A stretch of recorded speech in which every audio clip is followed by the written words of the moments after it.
Water signs, tignan po natin kung ano yung mensahe para sa iyo ngayong araw. Keep in mind po na ito ay general reading lamang, so hindi po lahat ay makaka-relate, so be open-minded. Sa mga hindi pa po nakasubscribe dito sa ating channel, please subscribe na po kayo and pa-like na din po ng ating video. At sa mga nais pong mag-avail ng ating private readings, ng ating Evil Eye Amulet Necklace, at ng ating Tears Bracelet, makikita niyo po yung link sa description box. Tarot Intentions by Aliana Reyes. Okay, so may nagugulo na naman na pusa. Pusa. Dimitri, papababayin kita. Sige.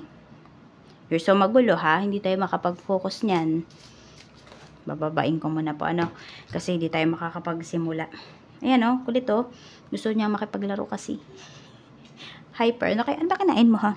Ano kinain ng pusang yan ha? Baba muna natin. Pusa kasi malikot. Yan. Ano na ba ang sinasabi ko? So, ayan po. Sige, umpisa na natin ang reading. Di ko na alam kung nasabi ko na ba yung mga dapat kong sabihin.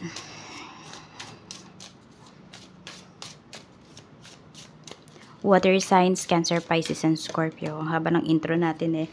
Try to accept life's imperfections and stay positive. So, wala naman talagang perfect life, di ba? Walang perfect na tao. So, sabi nga nila, nagiging fair ang mundo kasi, di ba, life is unfair sa lahat ng tao. Kaya it is fair. Akala mo lang na fair yan sa ibang tao or napakaswerte ni ganito, ni ganyan, nasa kanya na lahat. Di nyo lang alam kung ano ba yung kakulangan ng tao na yun or ano ba yung ninanais niya na hindi niya makuha. Meron at meron yun. Okay, hindi niya lang siguro sinasabi. Syempre, ang pinapakita ng tao na yun is nasa kanya na lahat, 'di ba? Siguro kasi ano lang din, sabihin lang natin na grateful din kasi yung tao na yun or marunong din naman siyang magpasalamat. Kaya pwedeng may kakulangan man, hindi niya masyadong nafi-feel. So ayan po, kaya i-accept nyo yung imperfection ng life natin. Na yes, even na yung iba sa inyo, may mga tao dito na inaalis si universe sa life ninyo kasi hindi makakabuti sa inyo yung tao na yon. So tignan pa natin ano pa yung mensahe. Dimitri, papababain kita niyan. Mag-ano ka lang dyan, huwag ka makulit. Kulit talaga ang pusa. O bless mo na lang sila. Ayan. Tingnan po natin.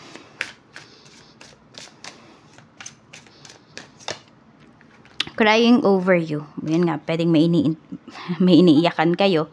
Pero, siguro, somehow, or sa perfect time, mararealize nyo rin bakit ba nawala yung tao na yun sa buhay ninyo, di ba? Ngayon kasi nasasaktan pa yung iba sa inyo.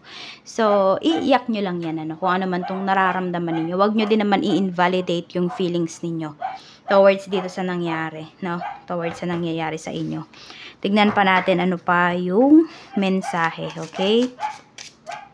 So, pwedeng meron kayong iniiyakan dito or someone is umiiyak dahil sa inyo. Pwedeng may upset, di ba? Pwedeng may na-disappoint, may nasaktan kayo, or the other way around. Or nagkasakitan kayo ng taong to. Ayan. Getting evidence, proof, and facts. Ayan po. So, kaya kayo nasasaktan. Ayan. Meron kayong nalaman dito. Okay, na-realize ninyo na hindi pala perfect yung relationship mo with this person. Relationship, that doesn't mean na ano lang po yan ha. Romantic relationship, pwede rin yan na friendship, 'di ba? Family relationship, yung mga ganon. So, not necessarily na iyan po ay hey, Dimitri, don't do that. So, makulit ha. Ayan na, we have screenshot. So, pwedeng meron kang napatunayan dito. And yun, umiiyak yung iba sa inyo kasi wala na. Yung, sabi natin, yung, binibigyan mo pa ng benefit of the doubt yung isang tao na to. Pero, ayan eh. Diba, meron ka ng evidence. So, yun nga. Ang kailangan yung gawin is i-accept ninyo kung ano yung nangyayari na to. Tignan natin, ano pa yung mensahe para sa'yo.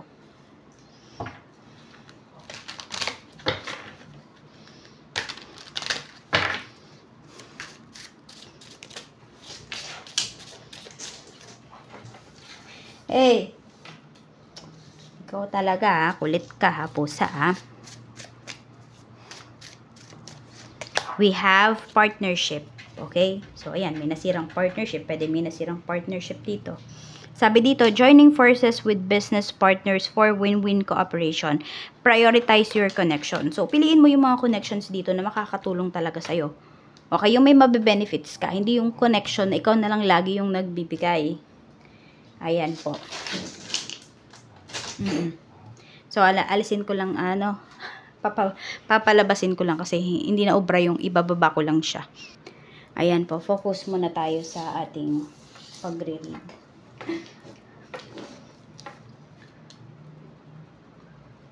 Okay, ayan. So, pwedeng may makipag-cooperate sa inyo dito pagdating sa sa pagbi-business.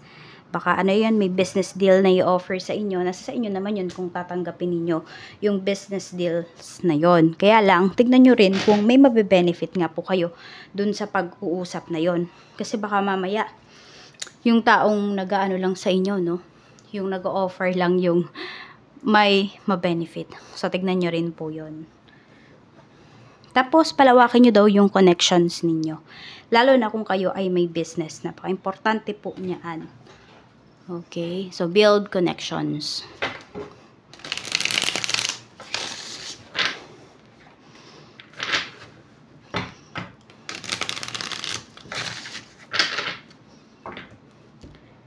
Check natin pagdating sa trabaho, kamusta yung trabaho mo ngayong araw. So, i-shuffle pa pala natin. Tingnan natin kamusta yung iyong work. Spirit guide, kamusta ang work? Kamusta pa ang work? Kamusta ang work? Three of Cups. Okay. Ayan, no, tignan mo, may partnership, may teamwork pagdating dito sa trabaho. So, pwede po na magaan lang, no? Yung inyong work ngayon. I mean, mabilis nyo siyang matatapos kasi nagtutulungan kayo dito ng mga co-workers mo. Wala mo nang paligsahan ngayong araw na to. Tulungan muna ang mayroon. Tignan naman natin, happy ka ba sa trabaho mo? The Tower. Okay, actually, iba sa inyo, hindi nyo ina-expect na magiging happy kayo dito sa work ninyo. Yes, there are times na stress kayo. Pero ngayong araw na to is iba. Yan po, magaan naman yung energy. At yun nga, may mga unexpected things dito na magpapasaya po sa inyo. Parang mas ma-appreciate nyo yung trabaho nyo. Yun yung nakikita ko dito. Tignan natin, ano pa yung mensahe. We have 6 of Swords. Okay, meron pala dito pwedeng na to. Pwedeng 6 months pa lang kayo sa work. Pwedeng bagong trabaho nyo pa lang to. Masasabi natin na ganun. Kaya ayan po, parang ang dami mo pang ina-expect dito sa trabaho. Ang dami mo pang hindi nalalaman na kailangan mong malaman na meron naman pong readyng tumulong sa'yo dito. Siyempre, di naman nila i-spoon-fed sa'yo yan lahat. Pero, may mga willing po dito na i-assist ka. Ganun. Natulungan ka pagdating sa yung work. Tingnan natin, ano pa po ang mensahe pagdating naman sa negosyo. Kung meron po kayong negosyo, tignan natin. Kamusta ba yung negosyo mo ngayong araw na ito? So, we have Ace of Cups. So, very positive yung energy. Tignan mo, masaya ka. Madaming mga blessings, madaming customers, madaming sales ngayong araw na ito. Ayan po. Ang ganda ng iyong energy. You're very happy about it. And you're very grateful. 2 of Wands. Yan, yung iba nga sa inyo, you're planning something or you are planning na kumuha ng ng tao. Yan po, or ng bagong tao kasi meron tayo ditong crying over you eh. Siguro, na-upset ka dun sa dati mong kinuha or dito sa dati mong kasamahan sa negosyo kasi pwedeng nag-awol na. 'Di ba? Hindi na pumasok. Nag-cash advance pero hindi na pumasok. So, ayan, nagbabalak po yung iba sa inyo. It's either kukuha kayo ng panibagong tao kasi nga yung iba ay kulang kayo sa manpower. Kaya lang, more on, parang magiging strict na kayo dito sa taong ito. Ayan po, hingan nyo na siya ng mga evidences. Mga IDs, mga ganyan. So, kasi noon, pwedeng nagtiwala kayo masyado dun sa tao na pinagkatiwalaan ninyo. So, wala nang mga ganyan-ganyan, IDs, etc.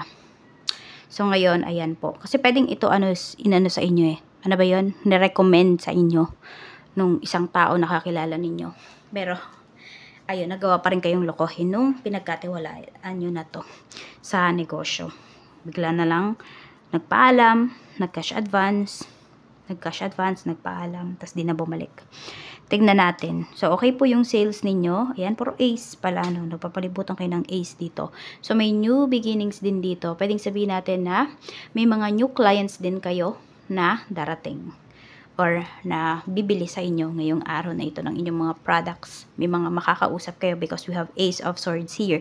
This is communication. Tignan natin. Okay, pwedeng may mag-send sa inyo ng proof of payments ngayong araw. Check natin pagdating naman sa kaperahan mo. Masaya ka ba pagdating sa money? We have Knight of Swords. Ayan. Okay. So, happy yung iba sa inyo kasi pag meron kayong gustong bilhin, water signs, nabibili po ninyo. Yan. Kaya lang may pagka-impulsive buyer din yung iba sa inyo. Yan. Pero happy kayo kasi nga nabibili nyo yung gusto ninyo. Okay, we have Death card.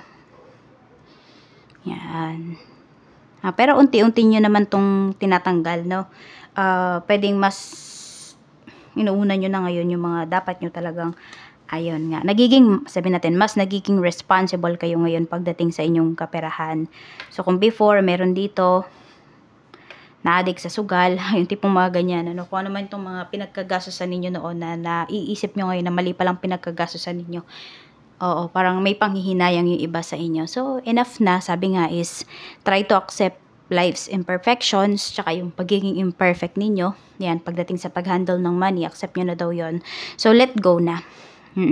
Kasi ngayon, ayan naman, responsible naman kayo. At kung ito nga, magiging responsable kayo sa pera ninyo, makakabawi pa naman po kayo. Mababawi nyo pa yung pera na nawala sa inyo. Tignan natin. Ano pa yung mensahe? Okay, tingnan natin Spirit Guide. We have Four of Wands. Ayan, mas stable ang pinapakita dito na kaperahan po ninyo. So, happy talaga yung iba sa inyo. Happy kayo dito sa pagbabago rin na ginawa ninyo.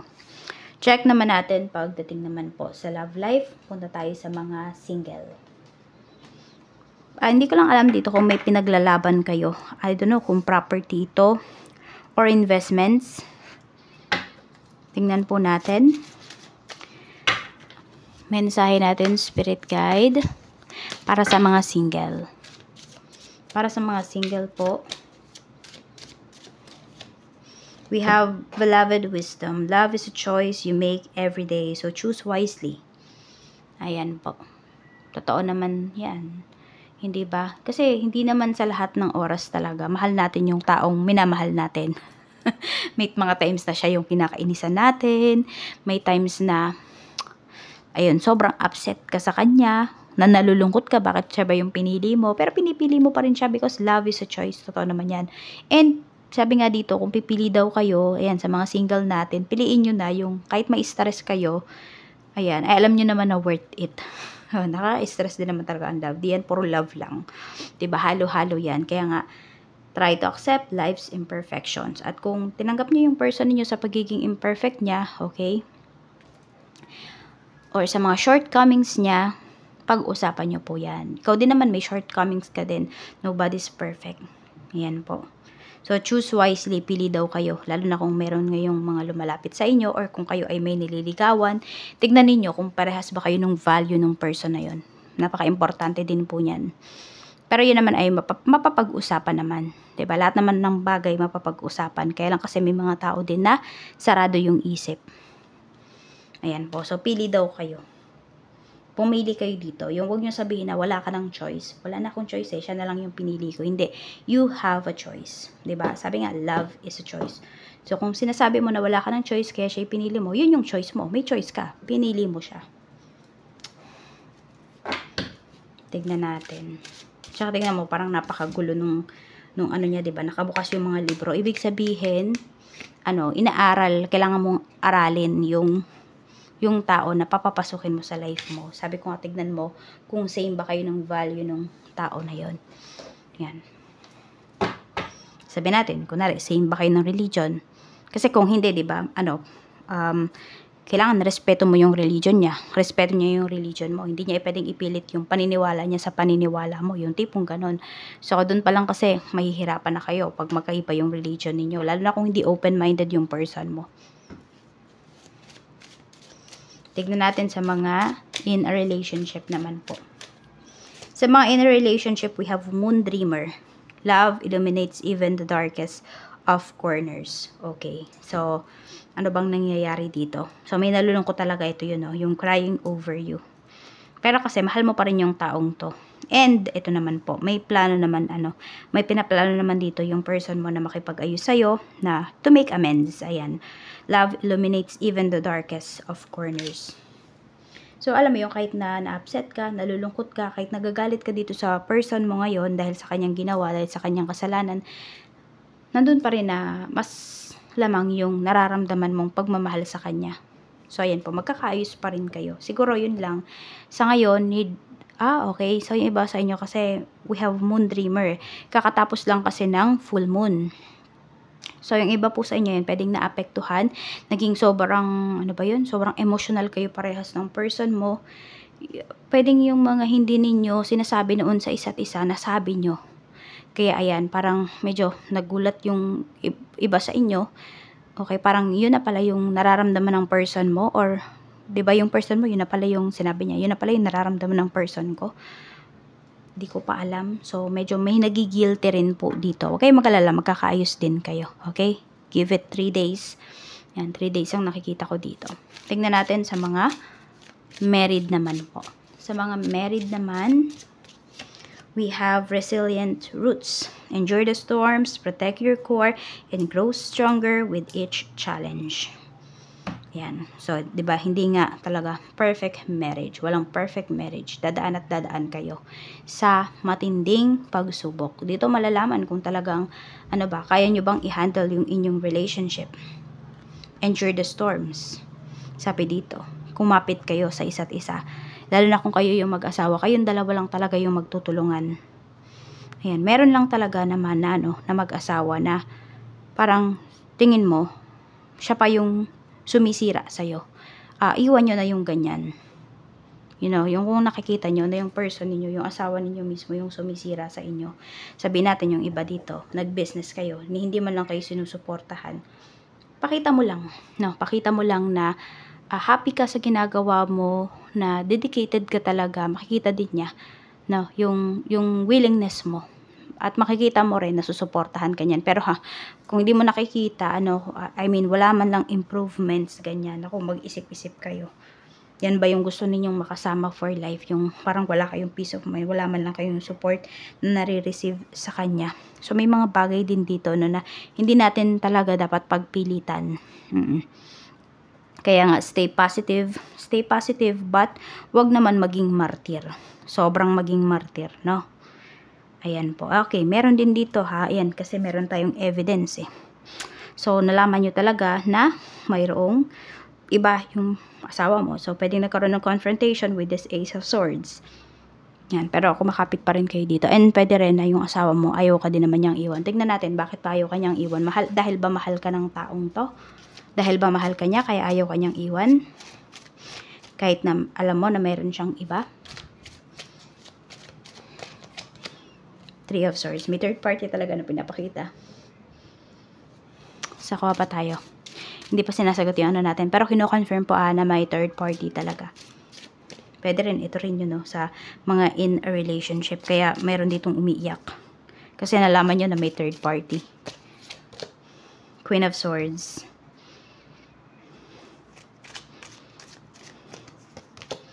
Ace of Wands. Okay. So, nakikita ko dito kasi wala nang love. More on, kaya na lang hindi umalis yung person mo, yung asawa mo, kasi nga, nagiging matalino yan. Parang, alam mo yung reserve.